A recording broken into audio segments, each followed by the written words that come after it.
All right, so super excited about our guest today. Today we have Cheryl Richey, and she's going to tell us her Richie rags to Richie story.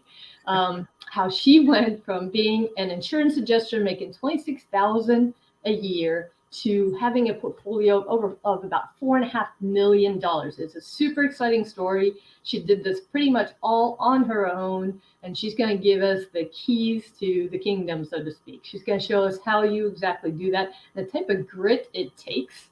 So people who are getting into this really understand what it is, but it has allowed her to now live this extraordinary life where she's traveling all over the world. I mean, all over the world. I was just in Mexico with her. We are both members of this great mastermind called Billion Dollar Boardroom. And she's another mastermind. I'm another mastermind. So if you don't know what a mastermind is, when you take two minds and you put them together, you got yourself a mastermind, right? So we take a bunch of great minds, put them together.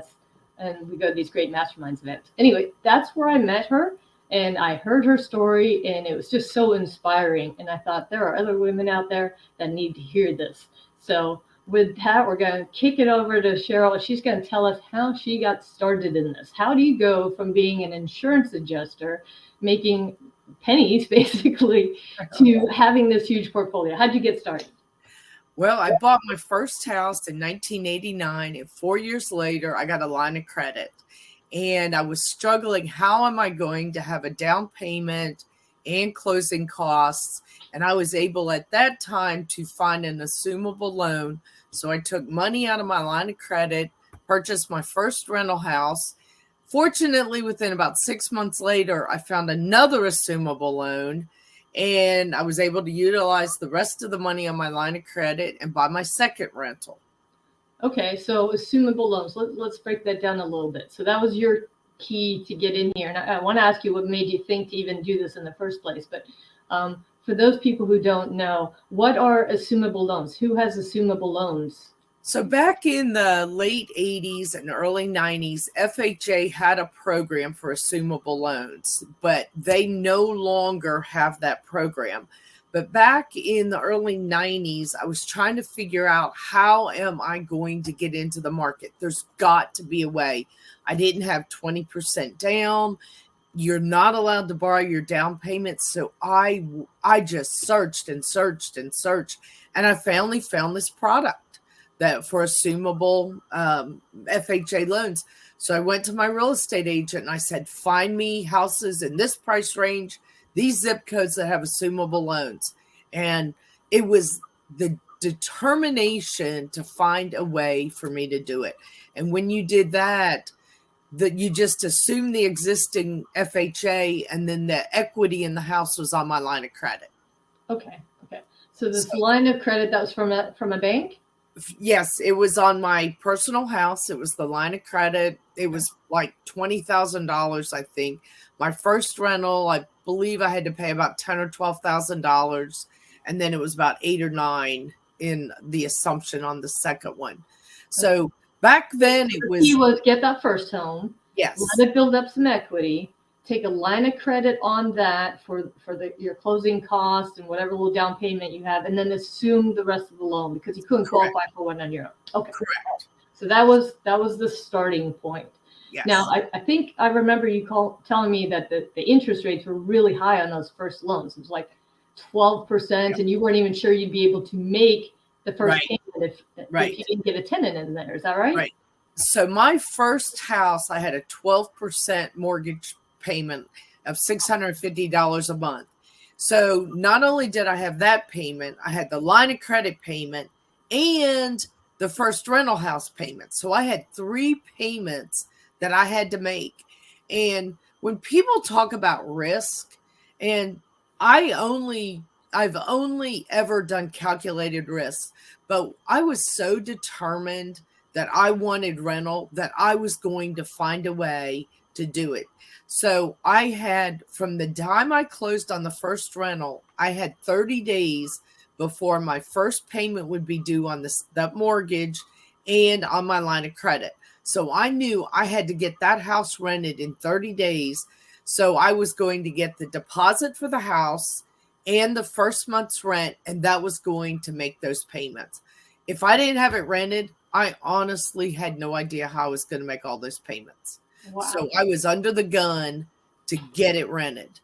So you And just took that leap of faith because you just knew real estate ultimately was going to get you out of this, right out of my W-2. I knew I was never going to reach financial independence being an insurance adjuster. So I had to find a way to make other income so that and honestly, at that time, I didn't think I'd ever truly be an entrepreneur. I still liked knowing I had my W-2 paycheck, but I knew I would never have extra income. And I knew real estate was going to be my only way to have extra income and equity.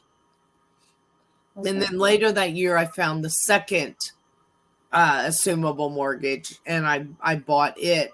And again, the same thing. I had to rent that one right away, or I didn't know how I was making 4 monthly payments. Wow. So, that's a lot of risk. Yeah. And at this point, you're not married, right? You're single doing this all on your own. Yep. All right. And then later you did get married. How did that change things? He wasn't at all a risk taker. So when we got married, we bought our marital house. And so I then had 3 rentals. We converted that first one into a rental. Yeah, my first residential. Yes. So we then had 3 rentals. We moved out of town, and I wasn't smart enough to realize I should have hired a property manager. So I just sold them.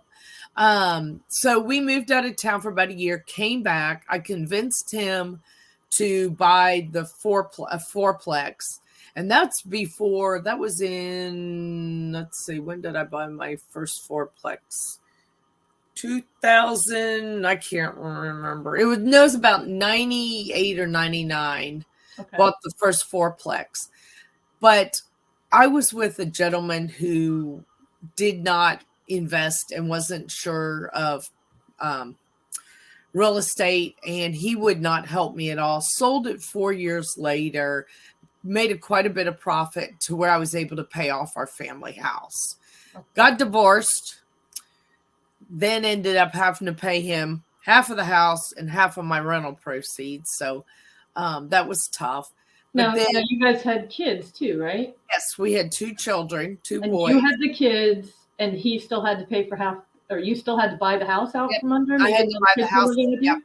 Yep. So I had to get a line of credit on the house, and I paid him off.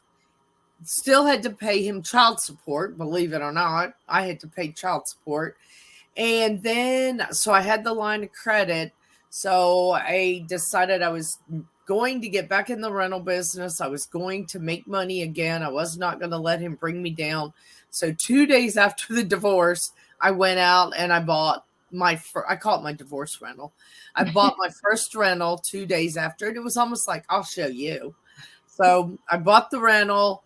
And then about a year later, I had enough money on the line of credit for another investment. Now did you flip a fourplex in here too, or was that just the first fourplex that you did? When I was married, fourplex. Yeah. So this is the challenging of my husband and why we're not married.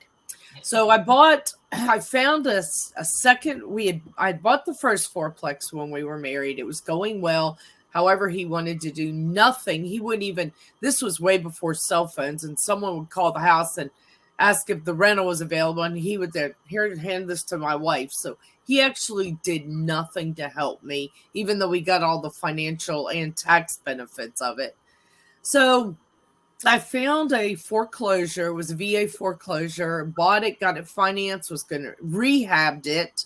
He drove me nuts about it. He was so paranoid over the mortgage payments, and I just flipped it. So I only owned that for about 5 weeks, but it ended up flipping a fourplex. So when I look back, I didn't make a lot of money on it, but made some money, but I got him off my back. So the importance of being on the same page with somebody, if you're in a relationship, huge. Stuff. Yeah. Huge. Yeah. Okay. So then so when we got divorced, I had actually sold the first fourplex and used that to pay our house off. 2 months later, I was like, I want a divorce. So had I held on to that fourplex, I probably wouldn't have had to pay him as much money as I did, but it is what it is. So I ended up, after divorce, bought my the first rental house, bought two more fourplexes, only kept both of those about 2 years, sold them, and then I wanted to do something that was more passive. My kids were really big into baseball, a lot of weekends. It was very hard to manage the rental properties and that house and the house. So I had 9 doors. It was very hard for me to manage that. So sold the fourplexes and I bought an advanced auto. And this is along the theory of buy low, sell high. And it was advertised for $1,089,000. And I was hardly naive. It was advertised at an 8 cap. It had, I think, about 8 years left on the mortgage. I mean, on the lease. And while I try to manage my risk, it was in a small town in Tennessee. So I went and visited, did some research. I became very cautious that at the end of the 8 years, what was going to be the value of my building? Because if Advanced Auto moved out and I had a $500,000 mortgage or $700,000 mortgage, how was I going to pay that off? So I actually backed in the numbers of what the building would be worth. It was, in my opinion, about $200,000, maybe $250,000 in 8 years if the tenant moved out. So I backed out how much the mortgage I would pay down to leave the balance in 8 years, about $250,000. And that number, I knew the number would be about $700,000 was the most I could pay for that. So remember, it was $1,089,000. So I went to my broker and I said, offering $650,000. He goes, he's not going to take it. And I said, offer it to him. So they came back, and there was a story in there that this group that owned these advanced autos, they had owned 6 of them. And this was the last one that was for sale. So in the world of negotiations, you realize they know all the money they've already made. This is their very last one. And obviously they're selling them. There's 6 of them were gone. So in the area of negotiations, I just thought, I'm going to go in at $650 and see what happens. They came back at $750. My broker was about to fall over backwards. And I said, go in at $700. And they came back at $725. I said, nope, 700's my number. And they took it. Oh my goodness. So let's halt there and break this down. So you're talking about originally it was an 8 cap. If people don't know what a cap rate is, so that's basically a market evaluation of what something is worth in that area. And today I would die to find something that's an 8 cap. Yeah, no kidding. So really, if it was a true 8 cap, that's probably already a pretty good price. Yeah. But you got them to come all the way down to 700 from that. And a lot of that was just kind of being naive, not knowing what things were valued at. But you're looking at your risk, and you're saying there's an 8-year lease on it, you said? It was 8 years left. 8 years left on this lease. So you're basically buying the building. Right. And you have 8 years of income coming in. And after that, you don't really know what's going on. Right. So you want to make sure by that time it's paid down to where you could afford to handle it if it doesn't, if that tenant leaves. Okay. Right. So amazing. Okay. All right, go on. So I bought it for $700, and that was a 12 cap, which is absolutely amazing. And it appraised for $900 at that time. Wow. And I think the appraiser even undervalued it, because he even called and said, wait a minute, what's wrong with this building? You're buying this at $700. And I'm like, it's all negotiation. So 18 months later, I sold it for $990,000. So I made $290,000 in 18 months. Take that all day long. Yes. So, these are the big wins. But it was all because, first of all, I had the right seller. It was down to their last one. But second of all, if I hadn't gone in at such a low number, I never would have ended up at 700. So many people, male, female, are so nervous about about hurting someone's feelings or trying to think of the word, not insinuating, insulting them for a low number. It's just a number. So even my broker didn't want to do it. He was trying to convince me I'm not taking 650. I'm like, yeah, you're going to take 650 to them. And they took it. I mean, they negotiated. So I closed on that in June of 2017, did a 1031 tax exchange. Okay, so tell our listeners what that is. So a 1031 tax exchange is a tax deferred program through the IRS. So I had to pay $150,000 down payment on that mortgage. So when you do a 1031, you don't get that $150,000 back. It rolls into your next purchase. So the $220,000 I told you that I profited on that sale, plus the amount of the down payment, well, $150,000. Of course, you could take out all your closing costs, take out all your commissions. I ended up with $425,000 of tax deferred monies. Okay, so that gets rolled into something else. Right. Basically, if you take that money, you're going to get taxed on it. Correct. But if you instead reinvest in something else, the taxes get pushed to Right. that next property, right? Right. And basically, you can do this your whole life. You can just keep pushing it. Yep. One Correct. day, if you pass away and leave that to your children, they don't ever have to pay that tax because then it resets the baseline. So it's a wonderful way to build wealth, never pay taxes, and leave something to your kids. Yeah. Okay. Perfect. Great. Yep. Great. Perfect. So that was your strategy. You did the 1031 exchange. Yep. So I kept looking for a passive investment because at this time I'm still working my W-2 job. I kind of liked the advanced auto is what they call a triple net lease, which means they pay the insurance, the taxes, the maintenance, all the insurance. You pay nothing. Now, I did carry a commercial umbrella on top of that, just in case someone slipped and fell in the parking lot. I would have an insurance policy that would pay legal fees. So that was my only expense for the entire advanced auto. So I loved that concept really well. So when I had the 1031, I kept looking, but as Maria was saying a few minutes ago, it's very hard to find that 8 cap. That year and a half later, caps were down to 5 and 6%. So basically think of it as if you have $100,000 investment, you're only making 5% or 6%. That's the simplest way to understand a cap rate. Yeah. So the higher the cap rate number, the more you're actually, the better deal you're getting, so to speak. Right. So if I had $100,000 investing, an 8 cap would make you $8,000 a year. So that's kind of your profit margin. So I knew that 5% was not my number. So I went back to what was comfortable for me, and that was single family dwellings.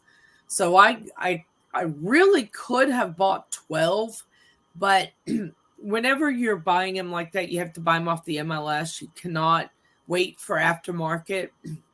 And the disadvantage to 1031 is you only have 45 days from closing to identify what you're going to purchase. You have a total of 6 months to close on it, but you have to identify everything in 45 days.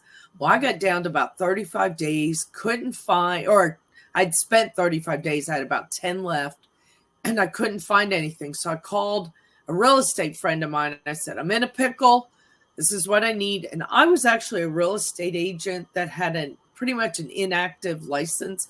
So I made a deal with him. I said, look, I got $425,000 I got to spend. If you'll help me find all these houses, I would like to split the commission with you. Well, he was like, hey, in 14 days, I can get 8 to 12 deals. And I just have to, and I'd already had my financing lined up. So he knew this was a deal. So he and I went out. We could only, I really wanted 12 houses. We could only find 8. Closed on those. I ended up with 30% equity in that loan. And what I did, I searched for a community bank that will do all those houses in one loan. because in the United States, you can only have 10 mortgages, first mortgages. So I knew that I needed to do a portfolio loan. So I went out, and at this time, when I had the advanced auto, I had a job, a W-2 job I was very unhappy with. So I quit the job, and I was living on the proceeds of the advanced auto. So when I go to buy these houses with my 1031, I have no job and I don't have any money coming in. And that's the thing about single family homes is you have to pre-qualify for those if you're doing the one-on-one loans, right? You put them together in a portfolio, it becomes a commercial loan. Now it's based on the income those properties generate. So it's kind of like buying a multifamily and apartment complex. It's just commercial or the building like the advanced auto, where it's you're doing a commercial loan for it, and so you don't have to have that W-2, which is really nice. Yeah. But walking in, I was having no earnings because I'd sold the advanced auto, and all the houses I were buying were vacant, and about 4 or 5 of the 8 needed some work. So I probably had 3 I could rent right away. So I thought, how am I going to get a banker to loan me $1.2 million on the, now granted I had $400,000 down. My loan was going to be $800,000. How was I going to get them to loan the money? So I created a notebook and I put this table of contents in it. I put my bio. It talked about my rentals, how I had flipped the fourplexes, how much profit I made on everything. And I went in, and then I put 3 years of my tax returns. I put my bank statements. I put my earnings history. I put tabs in there for everything. I took the houses I were buying, the MLS listings. I made everything in this notebook, and I did 3 of them. And I went to 3 different regional banks, and I had an appointment with all of them. One of them turned me down right away. The other said they would think about it. And then finally, the third one said, we will do this, but we have some stipulations. And he didn't really know what the stipulations were.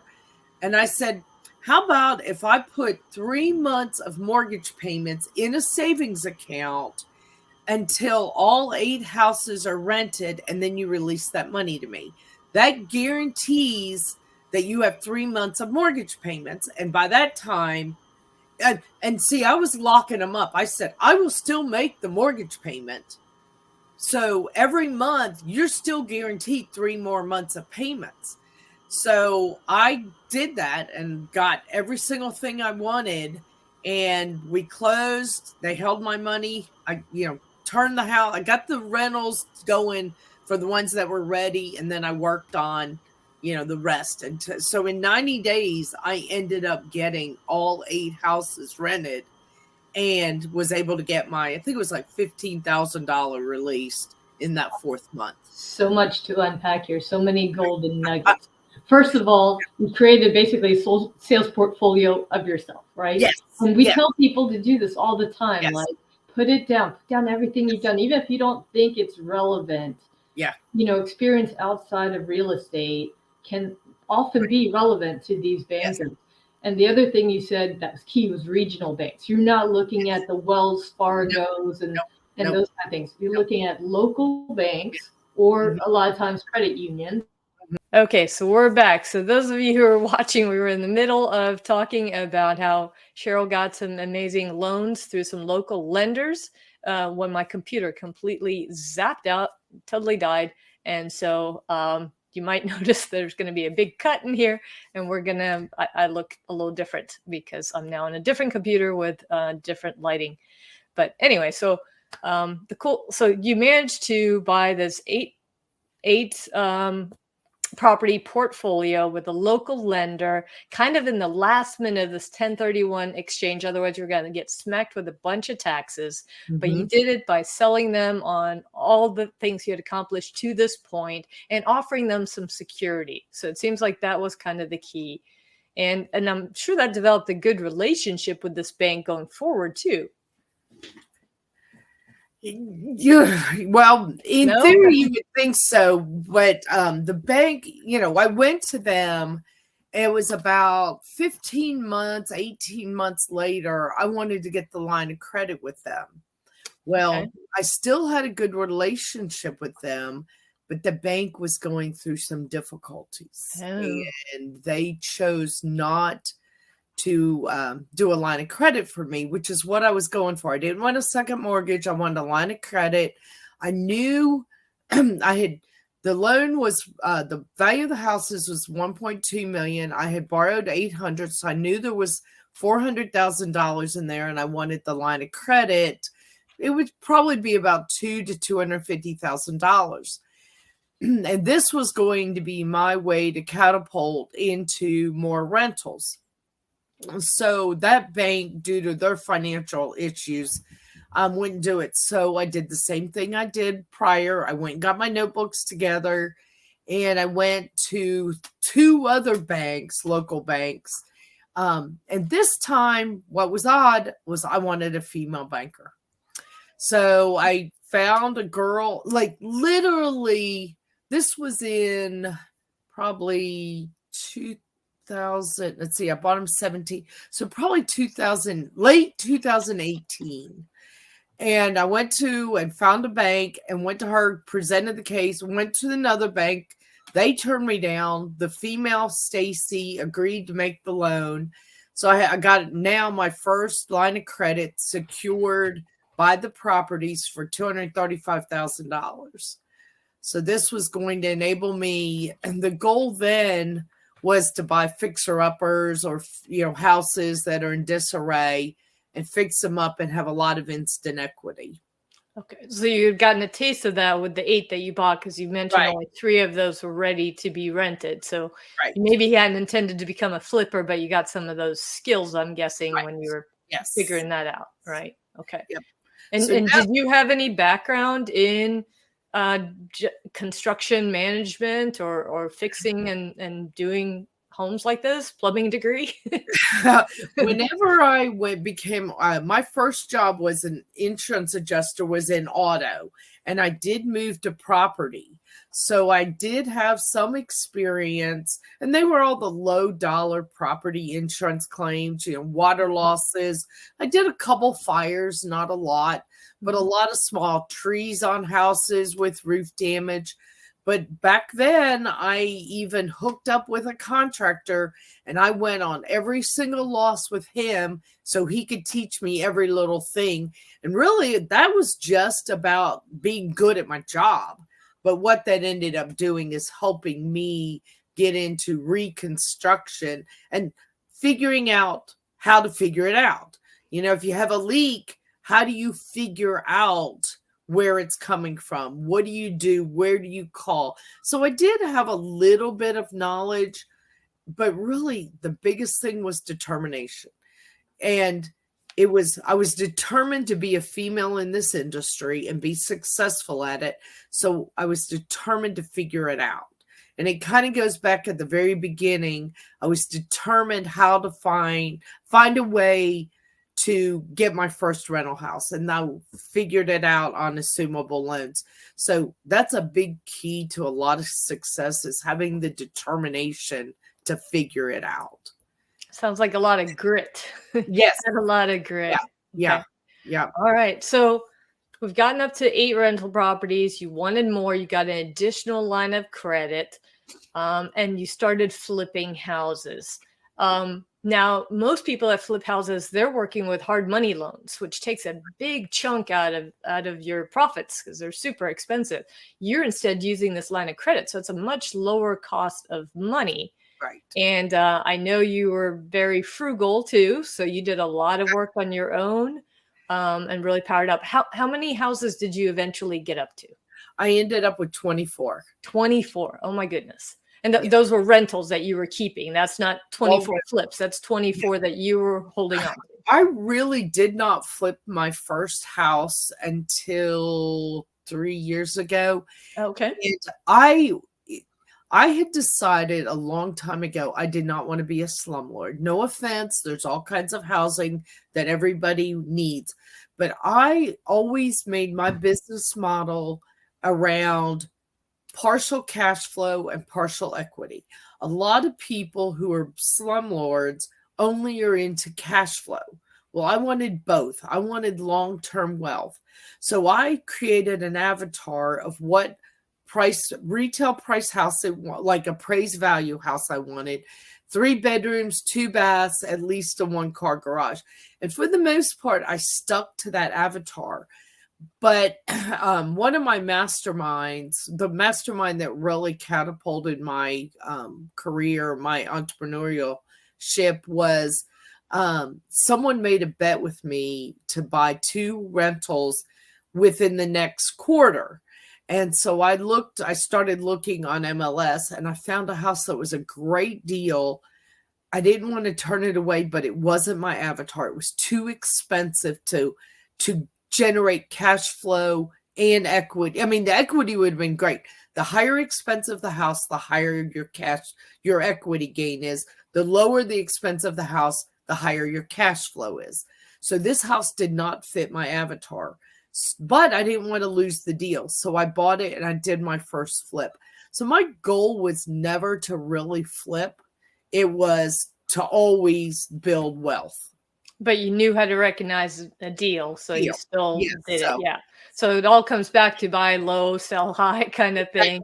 So you have to know the numbers in your area. Right. Yeah. And had I not had the line of credit, I never could have bought that expensive of a house and flipped it. Right. Because I had the line of credit. That's amazing. That's amazing. Yeah. Okay. Now I kind of know where the story goes from here, but tell us what ultimately did with this. You don't still have these 24 rentals, do you? I sold these 24 rentals, and I had never identified my exit plan as far as a time frame or if I was going to sell them. And right now my kids are 23 and 25. So, this was a year ago that they actually closed.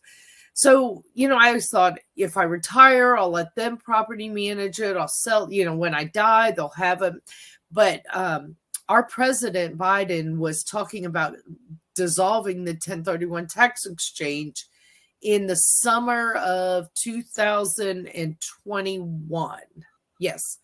And I became very nervous because while I never identified my end game or what my goal was, I always knew that if I was selling them, I would do a 1031 because I had already done a 1031.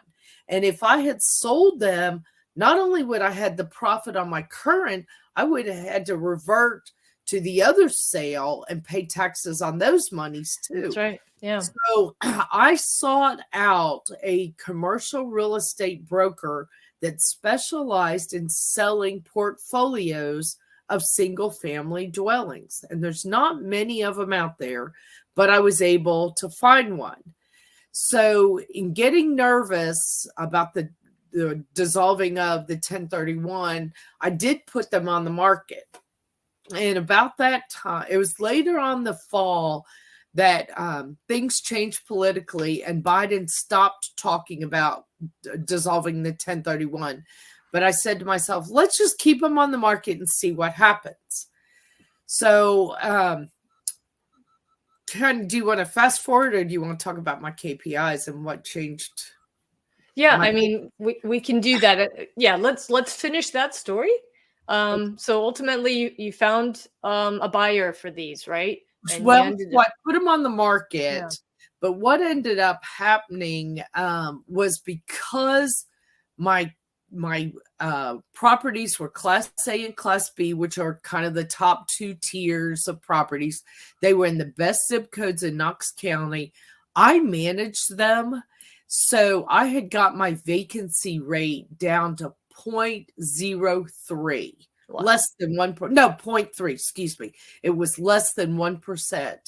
And when my broker had asked me, I paint all my houses the same color. Every time I redid one, they all have the same flooring in them. I didn't put any carpet in them. And I used a really high quality paint so I could get my painters in there in the morning to touch it up. my housekeepers in the afternoon to clean it, and I was ready to rent in one day.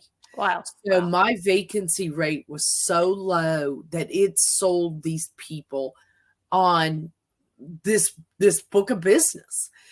But my broker, I had an idea of what I wanted for the houses, and I knew.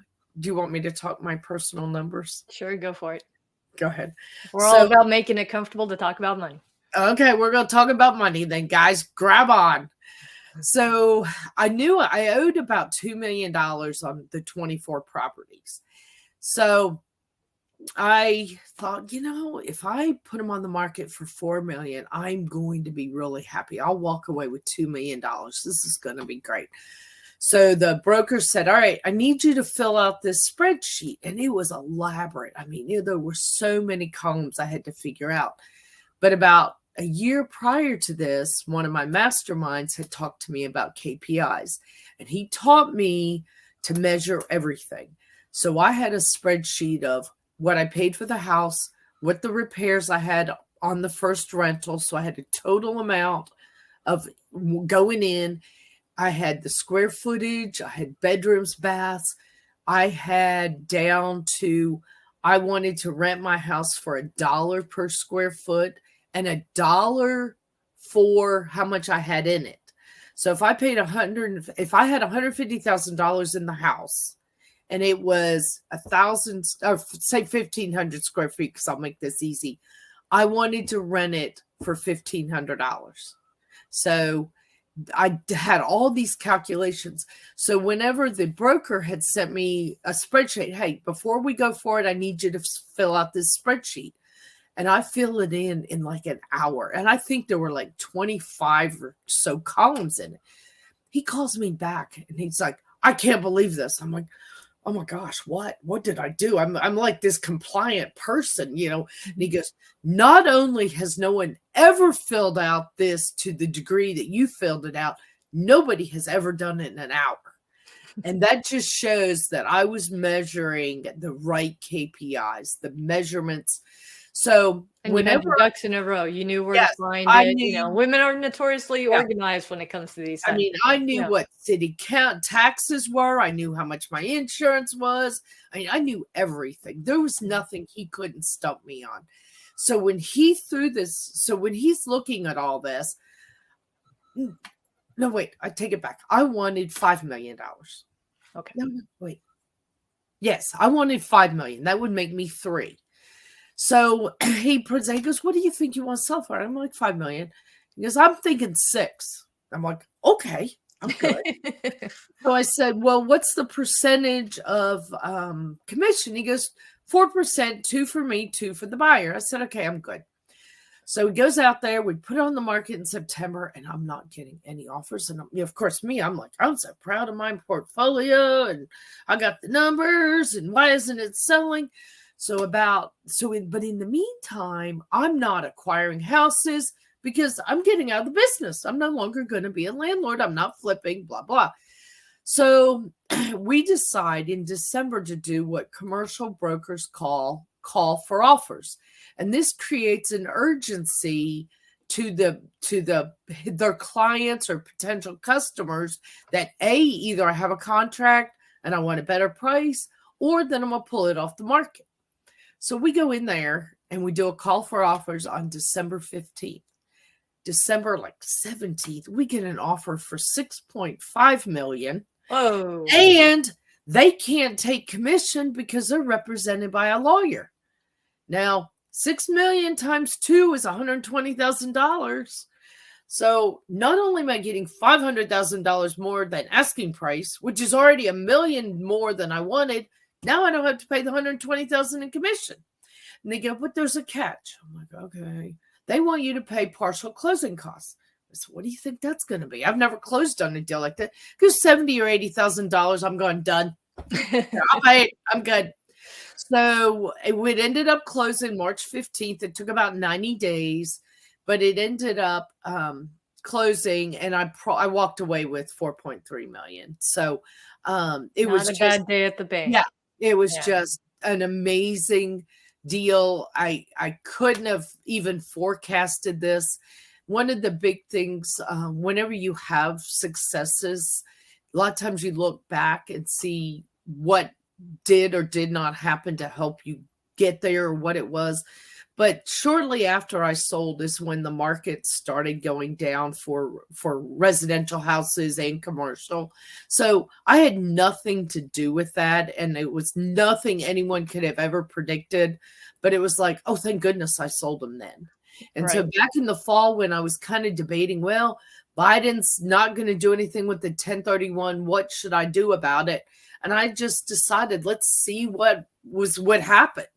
And thank goodness I did, because it ended up very much to my benefit. Now, at that point, you had decided you're not getting back into any more single family homes, but you still had a 1031 situation, but you didn't want to work and be a landlord anymore. So what did you do? So I went out and I started searching. First, I thought I was going to buy more commercial, and that was the boardroom that Maria and I met in. My sole purpose for joining that was to learn how to market for multifamily. Mobile home parks were kind of the two areas I was looking for. But because I had so much experience with landlords and renting and tenants, I thought multifamily was going to be my path. And I only had 45 days. So from March 15th, I had through April 30th to decide. But because they were on the market, I had actually been doing my homework ahead of time. I was very proactive because I knew I was going to have at least $3 million to place somewhere. So I went to a private equity group that specialized in buying value-added shopping centers that the anchor was a grocery store. And their philosophy was grocery stores are necessities, no matter if things are good or bad or indifferent. So I looked at several OMs offering memorandums. I was looking for about 8% return on my money. And I ended up getting involved in 6 of those shopping centers, all to varying degrees of money. I didn't split them out equally. I took the investment, evaluated, and decided how much money I wanted in each of those. Then I did with the gentleman that leads our mastermind. I did an investment with him of multifamily, and then I did one with Maria, and then I did one with the other mastermind person that I'm involved with. So but the difference here is these are all passive investments, right? You're no longer having to do anything. Your money's just going to work for you from now on. Yeah. Right. Yeah. Yep. And so all of the shopping centers, being all value add, their goal is within 3-ish years, they will sell them and take out their value add, or maybe even refinance them. But in selling them, I'm placed back in another position of finding a 1031. Oh, darn it. But it seems to be working out so far for you. Yes. Yeah. So, and I kind of backed in my number. This is how much money I want to live on a year passively. And then I backed in, this is what my proceeds were from the 1031. And this is the percentage that I need to make on these investments for me to live at this dollar amount per year. So again, it was very structured, it's very intense. You're not guessing, you're not just throwing it out there going, hey, this might work, maybe I'll survive on this. You knew exactly what you wanted, and you went after it deliberately. Right. And one of the things that was also a very concern to me was, if I choose to not earn money, will I be happy with this amount of money on retirement? So I looked at it for 5 years, because most of these investments will flip within 3 to 5 years. So I will have another opportunity to turn this money into making more money. But what was the amount of money that I needed as a minimal or not a minimal? I don't want to live minimally. I did that for the last 10 years. But what was the amount of money that I want to live on comfortably? And so I backed in my numbers. That's awesome. How much money I needed to make on my investments. And now, because it's all passive, you can also decide what to do with your time. Your Right. time is completely freed up. So I know you've been traveling all over the world. Yes. You are building your dream home on a Yes. gorgeous lake. I mean, the views are absolutely stunning Yes. there. Yes. And you're mentoring your kids, right? They're getting into the real estate business. Right. Right. My 25-year-old graduated with his MBA, and I've been working with him. May will be 2 years. My youngest is graduating college in May. He'll be in the business full time, but during the summers, he has been working with us. But I'm teaching my oldest Brent, how to acquire houses, how to get them off market, how to find motivated sellers, how to go after them, how to negotiate. That's really hard. What's a good deal? Yeah. You know, when you're 25 years old, you don't really know what in the heck's a good deal and what's not. And, you know, we all know how to estimate repairs, but that comes from years of experience. How do I teach my kid how to do that? So this is my legacy. This is what I want for my son. In the last 5 years, this has made my life so very different. It's changed it. I never in a million years would I have thought I could build a house that it's almost finished now. It should be finished in 6 weeks. And I travel now and I don't even ask how much. I just say, where do you want to go and where do you want me to be at what time? I never thought I would have that luxury. And that's why the last 5 years of working so hard and putting every single thing back into the business has finally paid off. Yeah, and I know you were very strict about that. You didn't take elaborate vacations. You didn't buy the designer purses. You didn't drive the expensive cars. You lived very frugal, and you put everything back into the business, back into real estate, because you knew, wealth grows over time. It's not get rich overnight. And you plowed the fields, you laid the seeds, and now you're getting to reap that harvest, which is just because I knew that every dollar I put back, paid on my line of credit, the lower it got, the more then I would be able to buy the next house.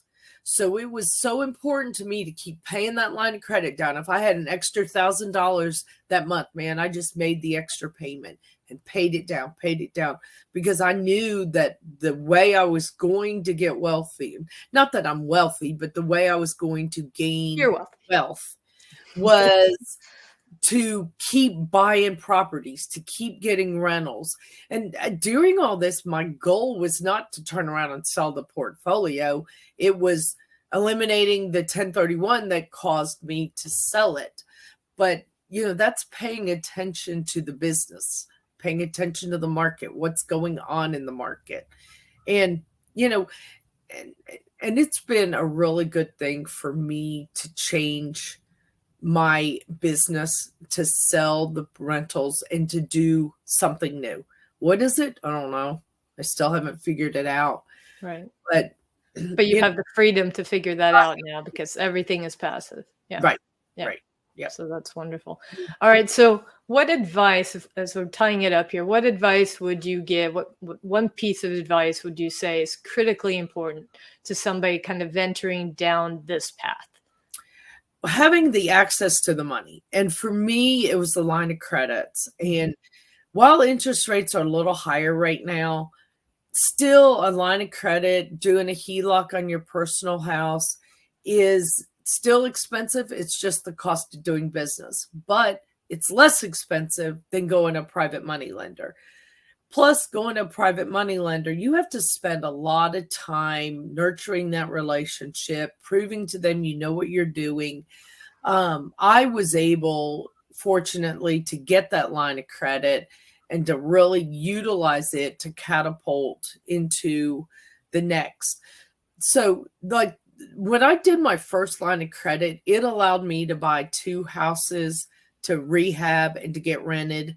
Then I did permanent financing on them and paid off the line of credit.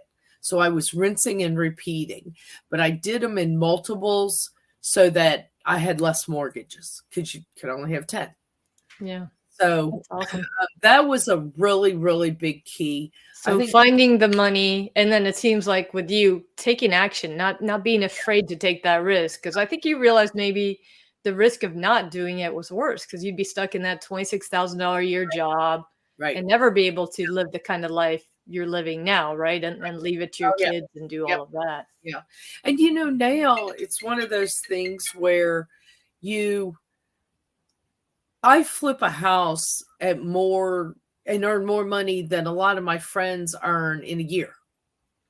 You know, so you look at all those risks that you take, and you know, when I bought that second rental and I ended up having 4 payments a month and I had no idea how I was going to make that payment, you know, sometimes the calculated risk, I had to do it. Yeah. And it's the determination that you can do it. You know, you've got to have the confidence in yourself that you can do it. You might not have all the answers and you might not know what you're doing, but the determination to know that you can figure it out. I will figure this out. You know, I can't tell you how many flips or rehabs that I've done that something will happen that I don't know what in the heck's going on, but you figure it out. That's So I right. think a lot of determination will get you into the success mode. Well, this has been truly inspiring. I kind of want to go back and redo some of my stuff, but super inspiring, Cheryl. I really appreciate you being on and sharing this with us. Thanks. If somebody did want to reach out to you, are you okay with them Yes. doing that? They can reach me on Facebook Messenger or there's So Facebook Messenger is the best way. Yes. Awesome. Yes. That's All probably right. easy. So. Well, with that, I just encourage everybody out there to take some sort of action, whether you are wanting to get into active real estate or passive real estate. You got to make that leap of faith and recognize that the risk of doing nothing is far greater than the risks you'll find in real estate. So with that, thank you so much, Cheryl. Thank you, Maria. It's been fun. Really appreciate hearing your story again. Bye. So talk to you later.